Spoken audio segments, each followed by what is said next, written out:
welcome to Following Science, the podcast that dives deep into the fascinating world of science and how it impacts our daily lives. I'm your host, Rutu Parle, and today we're going to be exploring the science behind improving our skin appearance. We'll be discovering various things, such as important biological indicators like the immune system and the gut microbiome, other things such as skin cancer and why skin sagging happens as we age. So, without further ado, let's get right into it. Now, to understand how to improve our skin's appearance, it is essential to first grasp the structure of our skin and grasp the function of it as well. So, our skin is composed of three main layers: the epidermis, the dermis, and the hypodermis. Starting with the epidermis, which is the most outermost layer of the skin. It's our first line of defense against environmental factors, including harmful microorganisms, chemicals, and physical injuries. This layer also contains melanocytes, which produce melanin, the pigment responsible for skin color and protection against UV radiation. Now, the epidermis continually renews itself through a process called keratinization, where new cells form and old ones shed off. Now, these cells are skin cells. This process helps maintain the skin's protective barrier. Then, beneath the epidermis lies the dermis, a thicker layer that provides strength and flexibility. The dermis contains collagen and elastin fibers, which are crucial for maintaining the skin's structure and elasticity. Now, collagen gives the skin its firmness, while elastin allows it to return to its original shape after stretching. The dermis also houses hair follicles, sweat glands, and sebaceous glands, which are oil glands, blood vessels, and nerve endings. These components play a vital role in temperature regulation, sensation, and skin hydration. Finally, the hypodermis is the innermost layer, composed mainly of fat and connective tissue. It helps insulate the body, absorb shocks, and anchor the skin to underlying structures like muscles and bones. The hypodermis also stores energy in the form of fat, which can be utilized by the body when needed. Now, understanding these layers and their functions is the foundation for knowing how various factors affect our skin and what we can do to improve its appearance. Our immune system also plays a vital role in maintaining skin health. It acts as a guardian, protecting the skin from infections and aiding in the healing process when we get injured.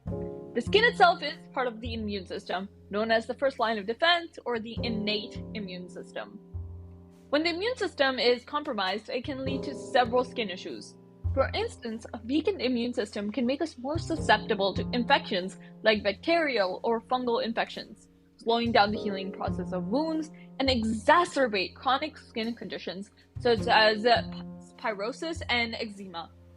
Now, to support our immune system and consequently our skin health, we should focus on a few areas, starting with nutrition.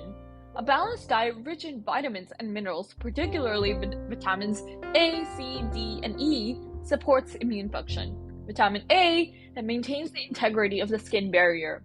Vitamin C is essential for collagen production and has antioxidant properties. Vitamin D plays a role in skin cell growth and repair. Vitamin E protects the skin from oxidative damage. Foods like citrus fruits, nuts, seeds, leafy greens, and fatty fish are excellent choices to make sure that you're getting all your vitamins and minerals in. Then there's sleep. Adequate sleep is essential for immune health. During sleep, our body repairs and regenerates cells, including skin cells. Lack of sleep can lead to increased inflammation and impaired skin barrier function, making the skin more prone to irritation and infection. Aim for 7 to 9 hours of quality sleep each night to make sure that your immune system is working as best as it can. Then, stress management.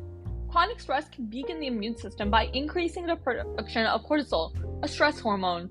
Elevated cortisol levels can lead to inflammation and breakouts, which is why incorporating stress-reducing activities like meditation, yoga, exercise, and hobbies can make a significant difference in both immune function and also skin health. Now, I discussed this a little bit in our last episode about aging slower. This is one of the key things, managing your stress, and the best way you can do that is through exercise, which is literally the cheapest way to age slower and, of course, manage your stress. Then there's hydration. Drinking plenty of water helps maintain skin hydration and supports overall bodily functions, including the immune system. Dehydration can make the skin look dry, dull, and more prone to irritation. By taking care of our immune system, we're not only boosting our overall health, but we're also improving the resilience and appearance of our skin. Now, another crucial factor in skin health is our gut microbiome. The gut-skin axis is a fascinating area of research that explores how microorganisms living in our digestive tract influence our skin. The gut microbiome consists of trillions of bacteria, viruses, and fungi that aid in digestion, nutrient absorption, and immune regulation. When the balance of these microorganisms is disrupted, it can lead to a variety of skin conditions, such as acne and eczema. This disruption, also known as dysbiosis, can result in factors like poor diet, stress, antibiotic use, and, of course, illness.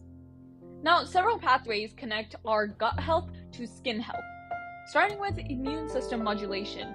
A healthy gut microbiome supports a well-functioning immune system. It helps regulate immune responses and reduce inflammation, which can benefit skin conditions driven by immune dysfunction. Then there's nutrient absorption. The gut is responsible for absorbing nutrients essential for skin health, including vitamins, minerals, and antioxidants. A healthy gut ensures that these nutrients are effectively absorbed and utilized by the body. Then there's inflammation. Dysbiosis can lead to increased intestinal permeability, commonly known as a leaky gut. This condition allows toxins and partially digested food particles to enter the bloodstream, and thus trigger a systematic inflammation that can manifest in the skin. Now, to maintain a healthy gut microbiome, we should consider the following things. First, probiotics. We should take probiotics because these are beneficial bacteria that can be found in fermented foods like yogurt, kefir, and kimchi. Probiotic supplements are also an option. Now, these probiotics help maintain a balanced gut microbiome and can improve skin conditions linked to dysbiosis. Then, of course, there's prebiotics. These are non-digestible fibers that feed the beneficial bacteria in your gut. Foods rich in prebiotics include garlics, onions, bananas, and whole grains. Prebiotics promote the growth and activity of healthy gut bacteria. Then, of course, there's diet. A diet high in fiber and low in processed foods supports a healthy gut. Aim for a variety of fruits, vegetables, whole grains, and lean proteins to produce a diverse range of nutrients and to make sure that you're getting all these nutrients. Avoid, of course, excessive sugar and unhealthy fats, which can disrupt the microbiome, especially if the sugar is added sugar and not just coming from the food that you're adding into whatever you're eating. Then, hydration. Drinking adequate water supports digestion and nutrient absorption, and it contributes to a healthy gut, and in turn, of course, a healthy skin. So, in a way, you could say just like exercise is a cheap way to age slower, drinking a lot of water is a cheap way to healthier skin. Now, by nurturing our gut microbiome, we're not only providing and improving our digestive health, but also promoting a clearer and more healthier skin. Now, skin cancer is a critical topic when discussing skin health, so let's just move on right to it. There are three main types of skin cancer: basal cell carcinoma, squamous cell carcinoma, and melanoma. Now, of course, I have my own episode already posted about skin cancer, so I'm not going to go into as much detail as I can go in because you can, of course, always watch that, but we're still going to talk about all the three main types of skin cancer. Starting with basal cell carcinoma, which is the most common and least aggressive type. It often appears as a small shiny bump on sun-exposed areas like the face and neck. And now, of course, it's unlikely to spread, but it can still cause significant damage if not treated. And it's primarily caused by long-term exposure to UV radiation from the sun or tanning beds. Then there's squamous cell carcinoma. It's more aggressive than basal cell carcinoma and can spread to other parts of the body. It typically appears as a red, scaly patch or a sore that doesn't heal. Squamous cell carcinoma can develop from actinic keratosis, which are rough, precancerous spots caused by sun damage. Then there's melanoma, which is the most dangerous form of skin cancer. It develops in the melanocytes and can quickly spread to other organs if not caught early. Early signs include changes in the shape, color, or size of the mole. The ABCDE rule is a healthy and helpful guide for recognizing potential melanomas. So, let's talk about what ABCDE means. A stands for asymmetry. One half of the mole looks different from the other half. B stands for border. The edges of the mole are irregular, blurred, and C stands for color. The color of the mole is not uniform and may include shades of brown, black, red, white, or blue. D, diameter. The mole is larger than 6 millimeters across, so kind of the size of a pencil eraser. E, evolving. The mole changes in size, shape, or color over time. So early detection is the key to successfully treating skin cancer, and looking at your moles are oftentimes a very easy way to do this. Now, regular self-examination and annual skin checks should also be done by dermatologists because this is also essential. But what you can do yourself is just look for new and changing moles, sores that don't heal, and of course, other unusual skin changes. Now, protecting your skin from UV radiation is crucial in preventing skin cancer. So, here are some tips. First of all, use sunscreen. Apply a broad spectrum sunscreen with a SPF of 30 or higher every day, even on cloudy days. Reapply every 2 hours or after swimming or sweating. Then, wear protective clothing. Long sleeve shirts, wide brimmed hats, and sunglasses can all provide additional protection. Then, seek shade. Avoid direct sun exposure, typically between 10 a.m. and 4 p.m. when UV radiation is the strongest. And lastly, avoid tanning beds. Tanning beds emit harmful UV radiation that increases the risk of skin cancer.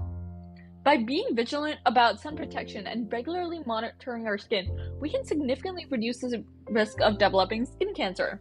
Remember, it's never too late to start taking care of your skin, so start now. Now let's move on to why skin sagging happens. As we age, our skin undergoes several changes that can lead to sagging and the formation of wrinkles. This process is influenced by both our intrinsic or internal and extrinsic or external factors. Starting with intrinsic aging, which is a natural aging process that occurs over time. It is largely determined by our genetics and involves the gradual loss of collagen and elastin, the proteins that give our skin its structure and elasticity. As we age, the production of these proteins slow down, leading to thinner skin and reduced ability to bounce back from stretching.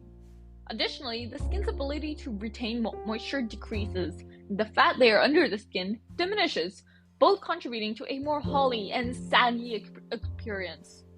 Then there's extrinsic aging, which is influenced by external factors, primarily sun exposure, smoking, and environmental pollutants. This is something we can definitely control. UV radiation from the sun accelerates the breakdown of collagen and elastin fibers, leading to premature wrinkles and sagging. This process is known as photoaging. Now, other external factors such as smoking reduce blood flow to the skin and deplete it of oxygen and essential nutrients, exacerbating the signs of aging. Now, here are some more detailed explanations of why skin sagging happens. So, let's go right into it. Starting with collagen and elastin breakdown. As mentioned, collagen provides firmness, while elastin allows the skin to return to its original shape after stretching. Over time, the production of these proteins decrease and existing fibers break down.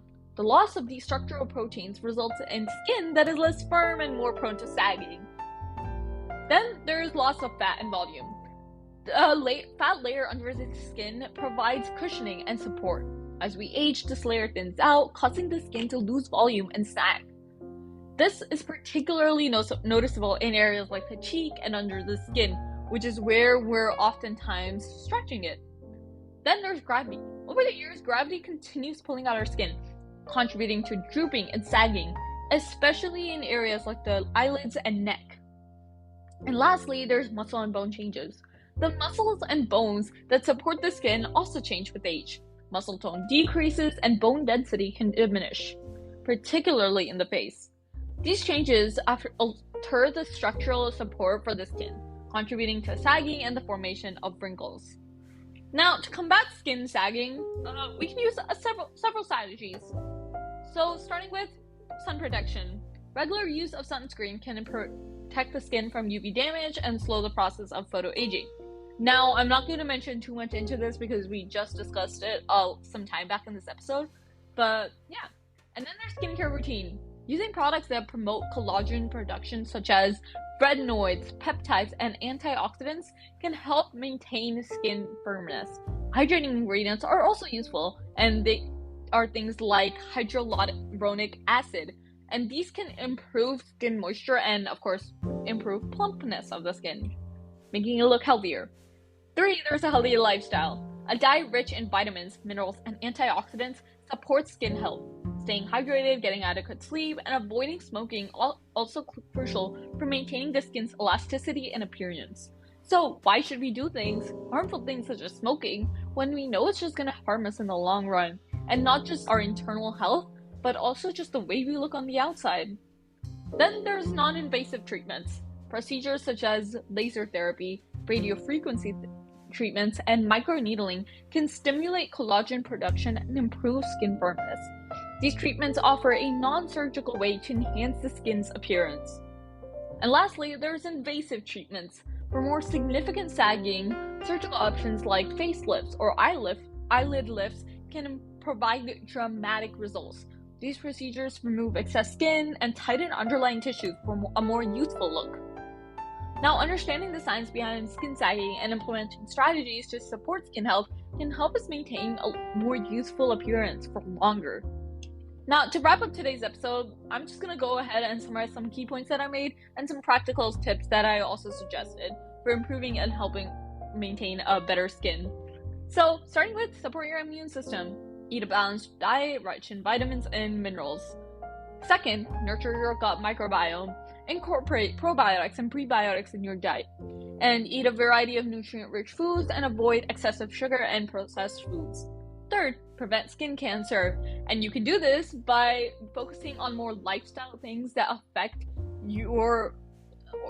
whether you get skin cancer or not, such as wear sunscreen daily, wear protective clothing. This can all help prevent skin cancer.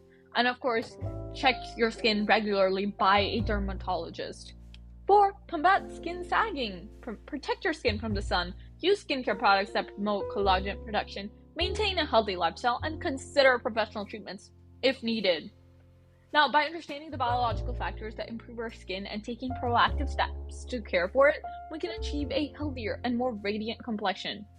Now, as I end this episode, I just want to thank you all for joining me on this deep dive into the science of skin health. If you enjoyed this episode, please subscribe, rate, and leave a review. Stay curious, and until next time, keep following science.